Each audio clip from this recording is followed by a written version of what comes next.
که عوام راپورته سو دغه پوځ یې لرې کړي خیر خیرت د منظور پلار پوځ نشي لرې کولی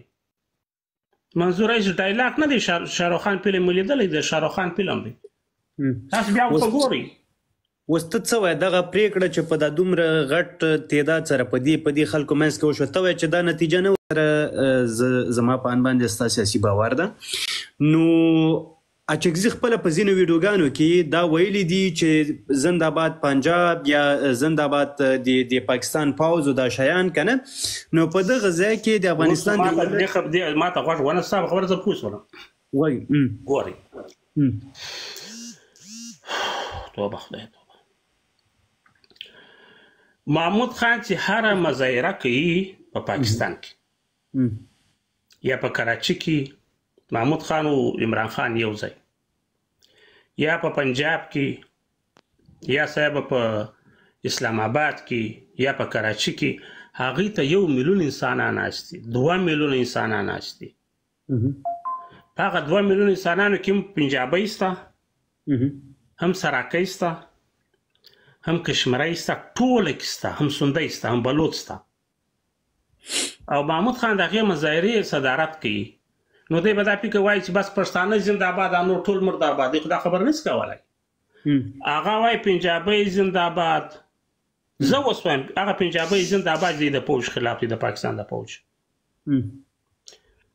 سراکی زنده‌باد دی د پوځ خلاف دی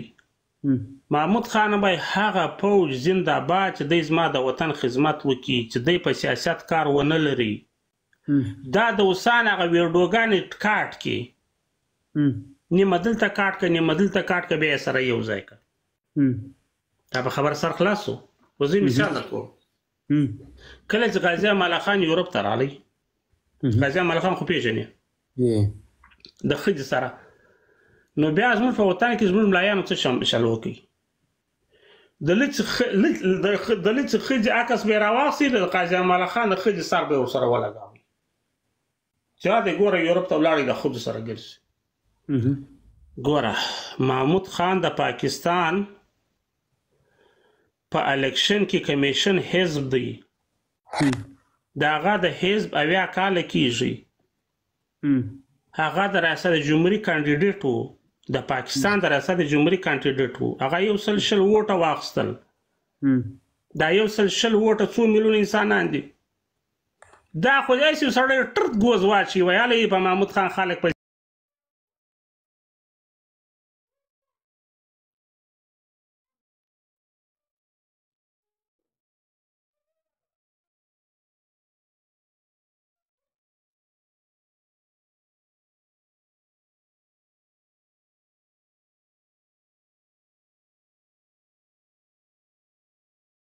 سندی او دا ټول بلوچ دا ټول سره یو سي د پاکستان پوځ لرې کړي اوس ګوره د پاکستان د پوځ دی او د پاکستان بجټ چې دی د پاکستان بجټ چې دا ټول پیسې راټولې شي 80% د پاکستان پوځ اخلي ولې وایي زه د هندوستان سره جنګ کوم زه سلاح اخلم د روسیې او د اوکراین چې دا اوس سره جنګ دی اوکراین 50% بجټ چې دی دا په دغه باندې چې پر جنګ باندې چې د روسیې دا 15% هغه په جنګ کې پیسې ورکوي 15% چې دومره غټ جنګ دی د دنیا غټ چې پاکستان پوځ سره تر اوسه جنګ کړی نه دی خلک خطا باسي ملا هم دغه ورته وایي چې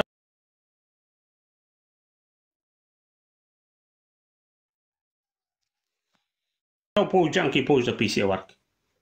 بل نه وایي پوځ ته پیسې ورکړي موږ دا ورته وایي چې دا پوځ لرې که هېڅ ما د هندوستان سره د جنګ ضرورت نشته نه مو د ایران سره شته نه مو د افغانستان سره شته دا پوځ لرې که په دې ملک کې د سم جمهوریت راشي دا سم الیکشن دی وشي چې خیر خیرات چې سترګې مې روڼې چې خیر که په افغانستان کې دغسې وشي که و د پاکستان پوځ لرې کړي خو طالب دې هم لرې کوي خبره ټول د پاکستان په پوځ کې ده چې د پاکستان پوځي جرنل په افغانستان کې نه ناست طالب پر تا بدماشي نشي کولی په الله کې 2 منټه در باندې وکړه خبره خو ټوله دا د 40 کاله دا زموږ د پاکستان پوځ دی دا د امریکې په لاس کې دی تا ته بدماش جوړ کړی دی دا بل د بدماشي کوي که عوام راپورته سو دغه پوځ یې لرې کړي خیر خیرت دی د منظور پلار پوځ نشي لرې کولی منظور ایس ډایلاګ نه دی شاهرخ خان فلم لیدلی د شاهرخ خان فلم دی تاسو بیا ورته ګورئ اوس ته څه وایې دغه پرېکړه چې په دا دومره غټ تعداد سره په دې خلکو منځ کې وشوه ته وایې چې دا نتیجه نه ورکوي ته دا یعنې بریالی ورور جانه ته یو 50 شپېته غویانه لال که چې زه تاله څومره سپین ږیره راولم یوه یوه لنګوټه ورکه یوه یوه سپین کالي ورکه داسې فالتو خبرې دي ته بیا ورته ګوره او بیا داسې کومې هغه فیصلې وکړې ټولې هغه فیصلې وکړلې چې د بمونو کې چې محمد خان جرګه کړې وه ټولې هغه فیصلې ولې دی خو کوم یوه فیصله نه ده که دغه نه خو یوه دا فیصله یې کړې ده زه به پوځ باسم پوځ ته نه باسې پوځ ته نور راولې ته به نور پوځ راولې په دې وطن کې به جنګ جوړ کړې داسې وینې به وبهیږي چې ګلبدین دې په قرآن یرسي ګوره که ګوزونه ولې بیا دې کښته کوم زما اوس سخت اعصاب دغه سوي دي پوه شوې که خبرې کوې راسه که ګوزونه لرې بیا ورځ موږ د څه دي نه زه دې پروګرام ته مه راسئ